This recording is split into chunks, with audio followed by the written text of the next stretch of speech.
पुण्यात्माओं, ये वो एक नई यूनिवर्सिटी और जिसमें प्रथम कक्षा से लेकर अंतिम पढ़ाई यहीं पढ़ाई जाएगी और यही प्राथमिक चिकित्सा से लेकर अंतिम ऑपरेशन तक की यहीं किया आपका जाएगा, यानी आध्यात्मिक तरीके से। आप जी को यहाँ क्यों बुलाया जाता है आपको पता नहीं, आप तो बच्चे हो। आपको यहाँ बुलाने से आपको 5 यज्ञों का लाभ दिलाया जाता है। पुण्यात्माओं, एक जैसे किसान खेत में बीज बोता है, खेत भी संवार दिया और बीज भी ओरिजिनल हो, यानी गेहूं का बोआ है तो गेहूं का ही हो और गेहूं का भी अच्छा बीज हो, मरे हुए दाने ना हो। बीज बीजने के बाद फिर उसमें और भी बहुत ऐसा प्रोसीजर है जो अनिवार्य है। समय आने पर उसकी सिंचाई, उसमें फिर खाद डालना, उसके अंदर से घास निकालना और उसकी सुरक्षा रखना, तो तब जाकर के वह फसल परिपक्व होती है, तब जाकर के वो 2 दाने घर पर प्राप्त करता है किसान। पहले खर्च करता है अपने घर से खूब आंखें मीच के। जिस किसान के पास खुद अपने घर पर पैसा नहीं है, बीज भी नहीं है, उधार पैसे लेता है, बीज लाता है कि खेत में बीजता है, खाद भी अपना लोन लेकर डाल रहा है। उसको मालूम है कि आज मैं जो खर्च कर रहा हूँ, उधार भी लेकर कर रहा हूँ, एक दिन वारे न्यारे कर देगा यह फसल अगर परिपक्व होगी तो। ठीक इसी प्रकार आप जी को वो स्थान मिला है जहाँ दान करना चाहिए। आप जी को वो मंत्र मिला है जिसका जाप करना चाहिए।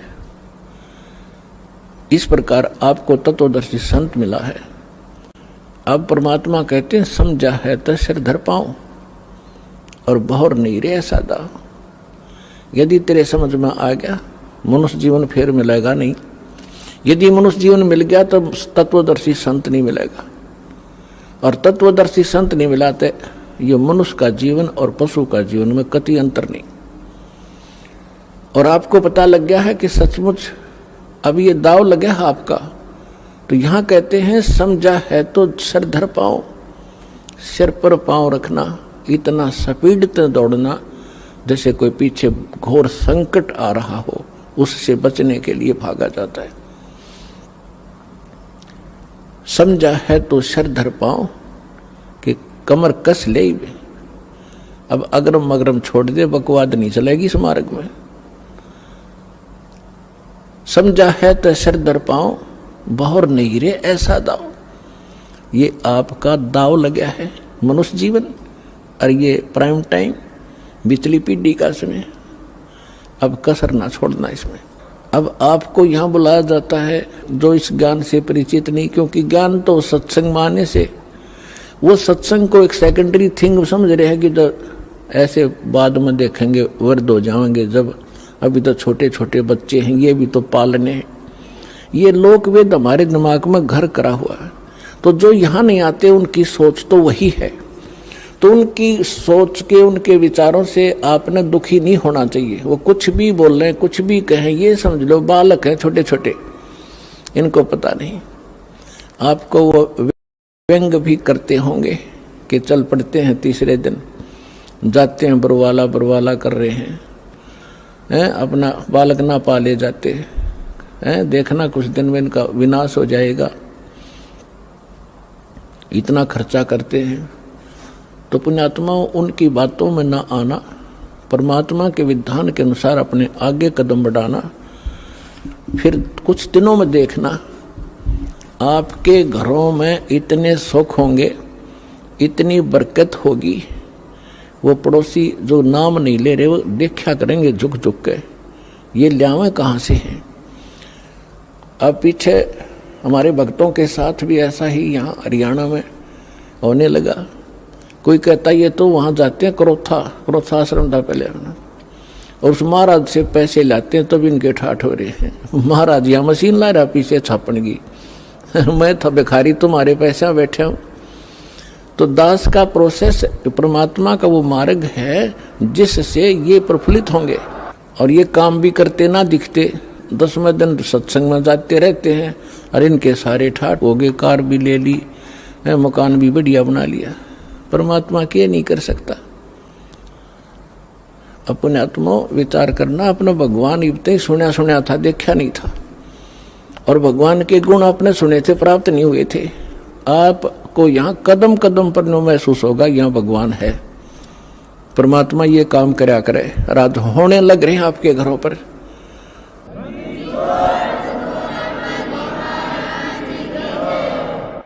तो आप जी को यहाँ बुलाकर आपको यहाँ अमृत पिलाया जाता है, आपकी आत्मा को स्वस्थ बनाया जाता है। जैसे छोटा सा बालक होता है, लड़का या लड़की, गली में बच्चों के साथ खेल रहा होता है और वो तो इतना मस्त हो जाता है बच्चों में, उसने खाने पीने की भी परवाह नहीं होती। फिर माँ जाती है कि काफ़ी देर होगी मेरे बच्चे ने आया नहीं, ना खाना खा गया ना दूध पी के गया। वह गली में जाती है, उसको कहती है तू आजा, खाना खा ले, दूध पी ले। वो नहीं आता है, वो तो मस्त है खेलने में। उसको उठाकर लाती है, उसका हाथ पैर मुंह धो के उसको दूध पिलाती है और वो दूध पीता पीता भी नहीं सोचा है कि एक बार छोड़ दे माँ, फिर भागू मैं। लेकिन वो नहीं छोड़ती है, उसको पेट भर के और फिर छोड़ देती है कि ले तू खेल। तो इसी प्रकार आपको यहाँ बुलाया जाता है, ये आत्मा का आहार आपकी आत्मा को यहाँ खिलाया और पिलाया जाता है। फिर आपको छोड़ दिया जाता है कि जाओ खेल आओ तुम, और फिर आ जाइए थोड़ी अगले महीने। अब उस बच्चे को मालूम नहीं कि माँ इतना क्यों संघर्ष कर रही है। माँ को मालूम है ये अच्छा दूध पीवेगा, जल्दी बेटी या बेटा स्वस्थ रहेगा और जल्दी युवा हो जाएगा। तो दास का यही प्रयत्न समझना, परमात्मा और गुरु एक ही समझना चाहिए। और उनके अंदर ये गुण होते हैं, तुमेव माता च पिता तुमेव बंधु च सखा तुमेव विद्या च द्रविण तुमेव सर्व मम देव देव। माँ के गुण भी है भगवान में। तो इस प्रकार ये आत्मा के माता पिता हैं, शरीर के माता पिता अन्य होते हैं। तो पुण्यात्माओं, सौभाग्य आपका, आप जिस को ये स्थान प्राप्त हुआ और आपको वो भगवान का यथार्थ मंत्र प्राप्त हुआ जिससे मोक्ष संभव है। सत्संग में बताया जाता है, कबीर थोड़ा जीवना ये मंडे बहुत मंडाने, सब ही उबा पंथ सिर राव रंग सुल्तानी। परमात्मा कहते हैं थोड़ा सा तो जीवन है और इसका ये भी ना मालूम यो है कितने दिन का। हम अप्रोक्सीमेटली जीते हैं ये सोच करके 80-90 वर्ष तक जीवन रहता ही रहता है, और ये कभी ध्यान में नहीं आती कि कोई 5 वर्ष का मर गया, कोई 10 वर्ष की मर गई बहन बेटी भाई, कोई 25 वर्ष के मर गए, कोई 50 वर्ष में मर जाते। तो ये फिक्स क्यों मान लिया आपने 80-90 वर्ष? तो ये तू बस एक दूसरे ने देख के अटकलबाजी से हम रह रहे हैं। इसके विषय में परमात्मा कहते हैं, अपने ऊपर उदाहरण देते हैं, साथी हमारे चले गए हम भी चलन हारे, कोई कागज में बाकी रह रही तात लगी है वार। हम देखते हैं अपने साथ में रिश्तेदारों में वो जा रहे हैं और अपना भी नंबर आने वाला है, लेकिन हमारी कोई कागज में बाकी रह रही है। जिस दिन वो बाकी पूरी हो जाएगी फिर देखना आपकी भी टिकट कटेगी। कबीर थोड़ा जीवना और मंडे बहुत मंडान।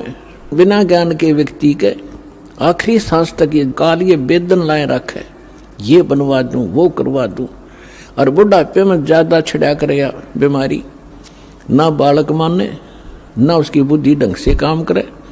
बच्चों के बीच में बेमतलब वृद्ध आदमी टांग अड़ाए रखा करे, न्यू कर लो, नाश करोगे तुम, फलाना ऐसे कर दिया। अब उस समय में जब बच्चे सियाने हो जाते हैं वो अपनी सूझबूझ से बहुत अच्छा ही करते हैं, और होना उनका वही है जो उनकी किस्मत में लिखा है। तो उससे परमात्मा कहते हैं कि रहना थोड़े से दिन है, और ना जाने कहाँ तक कि तू एस्टिमेट लगाए बैठा है, ये कर दूंगा, वो कर दूंगा, एक कोठी बना दूंगा, 2 प्लाट ले लेता हूं।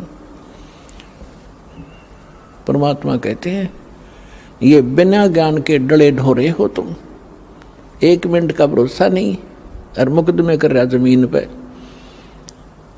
कौरव पांडव लड़का मर गए इसी पृथ्वी पे, या यही रहेगी, और वो सत्यानाश करवाएंगे। इन्हीं एकड़ जमीनों पर, इन किलों पर जो आज आप कब्जा करे बैठे हो, अरबों खरबों पुरानी मर गए, इनको अपना मान के। काया तेरी है नहीं, ये माया कहाँ से हो, चरण कमल में ध्यान रखो भाई, इन दोनों को खो। ना काया तेरी तो माया कहाँ से होगी, जिसको ठीक है चिपका बैठा। उसके लिए परमात्मा कहते हैं भगवान के चरणों का चिपका रहे, भक्ति करता रहे, और जब तक यहाँ रहे इसको समझ ले एक रेस्टोरेंट है, और जैसा भी रेस्टोरेंट तुझे तेरे भाग में मिला है उसमें सब्र कर, संतोष कर, अपना टाइम पास कर। जो उद्देश्य लेकर तू उस रेस्टोरेंट यानी धर्मशाला में कोई कमरा बुक करा कर रह रहा है, उसका उद्देश्य क्या था, वो उद्देश्य यहाँ बताया जाता है। ये तन सराय धर्मशाला है, ये तन सराय में जीव मुसाफिर करता रहे दिमाग रे, रात बसेरा कर ले डेरा, चले सुबेरा त्याग रे। इस संसार रूपी शहर में और इस शरीर रूपी एक धर्मशाला आपको ये कमरा मिला हुआ है। ये किस लिए लिया आपने? आप यहाँ कोई व्यवसाय करने आए थे।